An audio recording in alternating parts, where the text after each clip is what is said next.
En la noche en la que todo el mundo corre a casa, cuando la gente apresura el paso para huir del frío y llegar al calor de alguien, una niña se detuvo en una parada de autobús e hizo una pregunta para la que nadie estaba preparado.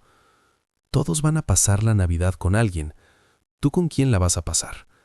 La pregunta quedó suspendida en el aire, mezclada con el vapor de la respiración y el sonido lejano de una canción navideña que salía de alguna tienda aún abierta.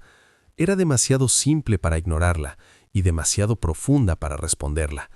Esa pregunta cambió la vida de 3 personas, pero en ese momento nadie ahí tenía idea de ello. Antes de continuar, deja tu like y suscríbete al canal. Historias como estas solo tienen sentido cuando llegan a quienes necesitan escucharlas. Curitiba, víspera de Navidad. La ciudad estaba iluminada como si quisiera esconder el frío. Luces colgadas en los postes, vitrinas decoradas, bolsas de regalos balanceándose en manos apresuradas. El olor a café caliente mezclado con piñones asados venía de alguna esquina. La gente caminaba rápido, con un destino claro, intentando no mirar a los lados, excepto algunas personas, las que se quedan, las que esperan, las que nadie ve. Laura Meneses tenía 32 años y 2 Navidades seguidas sin decir Feliz Navidad a nadie. Sabía exactamente cuándo había dejado de contar los días. Fue cuando entendió que esperar no cambiaba nada, que nadie vendría, que el mundo seguía adelante sin notar su ausencia. Vivía en la calle, no porque lo eligiera, sino porque la vida fue cerrándole las puertas una por una, con una calma cruel. Primero fue el socio, Marcos, un acuerdo mal explicado, promesas vagas, papeles firmados sin abogado. Cuando Laura se dio cuenta, la empresa ya no era suya. Luego vinieron las deudas, después el desalojo, después el silencio de los amigos, después el suelo. Antes de eso, Laura era diseñadora de interiores. Le gustaba pensar los espacios como refugios. Elegía colores pensando en cómo se sentirían las personas al llegar a casa. Ironía amarga. Ayudaba a otros a sentirse acogidos mientras poco a poco perdía su propio lugar en el mundo. En esa parada de autobús, Laura se encogía en el banco de metal, intentando ocupar el menor espacio posible. Usaba un abrigo donado, demasiado grande para un cuerpo ya más delgado. Sus manos envolvían un vaso de café barato, casi frío, pero aún así valioso. El vapor de su respiración delataba el frío que atravesaba todo. Evitaba a las personas, porque las personas hacían preguntas, y las preguntas arrastraban historias, y las historias dolían. Laura había aprendido que volverse invisible dolía menos. Entonces apareció Clara. 6 años, demasiado pequeña para cargar un silencio tan grande. Clara no hablaba desde que su mamá murió. No fue una decisión, no fue un berrinche, fue como si algo se hubiera cerrado por dentro. Las palabras estaban ahí, pero no encontraban salida. Los médicos lo llamaron trauma, su papá lo llamó etapa, su abuela lo llamó algo que se le va a pasar. Pero no se le pasó. Clara se detuvo frente a Laura. No parecía tener miedo, tampoco curiosidad. Parecía segura, como si ese banco de la parada fuera exactamente donde debía estar. Observó a Laura por unos segundos, el rostro cansado, los ojos hundidos, la forma en que sostenía el vaso, como quien se aferra a lo último caliente que le queda. En las manos, Clara llevaba un dibujo, un papel doblado, con los bordes arrugados. En él, una mujer sentada bajo luces de Navidad, sola, pero iluminada. Era un dibujo simple, pero cargaba algo que no se enseña. Laura no sabía nada de eso, solo sabía que esa niña la miraba como si ella fuera importante, como si existiera. Y entonces vino la pregunta: ¿tú con quién vas a pasar la Navidad? Laura sintió que el pecho se le cerró. Abrió la boca, pensó en mentir, pensó en bromear, pensó en huir, pero no pudo, porque la verdad era demasiado dura para decirla al aire, y esa niña parecía no aceptar respuestas vacías. Cerró la boca otra vez. Clara no insistió, no exigió, simplemente se sentó a su lado. El banco estaba frío, pero el espacio entre las dos parecía menos helado. Por unos minutos, el mundo siguió corriendo alrededor.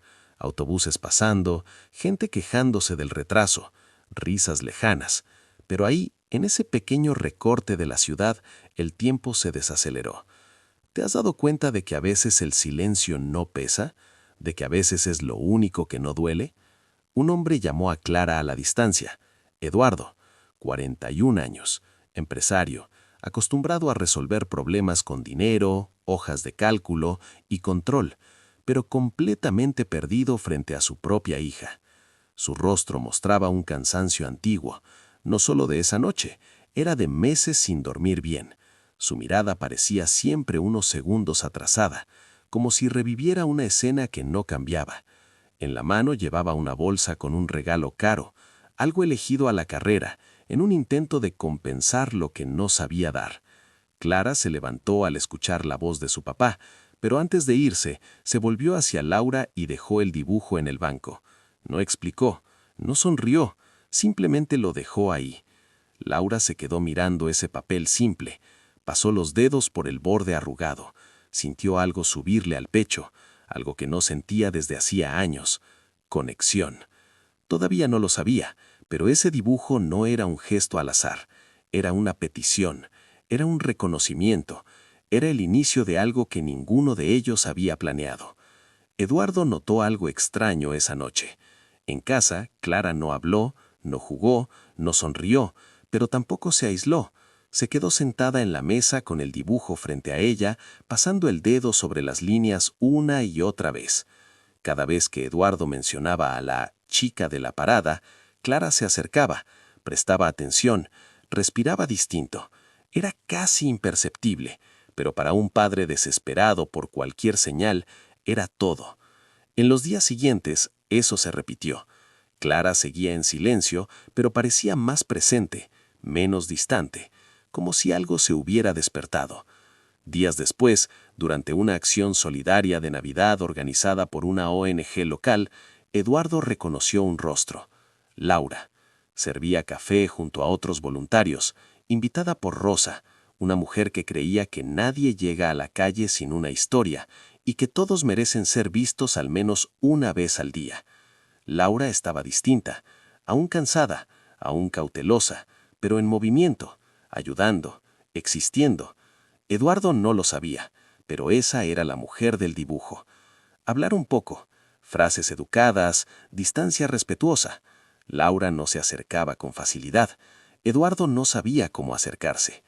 Cuando él mencionó a Clara, Laura dudó. Sintió el viejo impulso de alejarse. Las invitaciones siempre venían cargadas de expectativas, y las expectativas dolían. Pero Clara, que estaba ahí con su abuela, se acercó y tomó la mano de Laura. Fue un gesto simple, pero fue ahí donde algo se rompió dentro de ella. Si esta historia te está tocando hasta aquí, aprovecha para darle like al video. Eso ayuda al canal a seguir trayendo historias reales como esta. No todos estaban contentos con esa cercanía. Elena, la abuela de Clara, observaba todo con demasiada atención. Tenía 65 años y creía que mantener todo bajo control era la única forma de evitar más pérdidas. Para ella, el orden era protección, la apariencia era seguridad. Investigó el pasado de Laura, descubrió la caída financiera, el ex socio, el tiempo en la calle, todo lo que no combinaba con la imagen de familia que intentaba preservar, especialmente en Navidad. Y decidió: esa mujer no puede estar cerca de mi nieta. Laura escuchó la frase como quien ya ha escuchado muchas parecidas. No discutió, no se explicó, no pidió quedarse. Simplemente hizo lo que siempre hacía cuando sentía vergüenza. Se fue, sin despedirse. La noche de la cena de Navidad, la silla vacía se notó demasiado rápido. Clara buscó con la mirada, luego con el cuerpo, luego con la desesperación. Entró en crisis, lloró, gritó, empujó platos, y antes de que alguien pudiera detenerla, salió corriendo de la casa, hacia la calle, hacia el frío, buscando a alguien que ya no estaba ahí. Eduardo encontró a su hija temblando, sentada en la banqueta, abrazándose a sí misma como si intentara no romperse. Y ahí por fin entendió. Entendió que intentar controlar el dolor no había curado a nadie, solo había enseñado a Clara a callar y a él a huir. Salió por las calles de Curitiba en la madrugada de Navidad, sin plan, sin garantías, solo con una certeza. Pasó por luces apagadas, banquetas mojadas, ventanas con árboles iluminados y familias reunidas. Pasó por todo eso sintiendo que había fallado en entender lo esencial. Hasta llegar a la misma parada de autobús. Laura estaba ahí.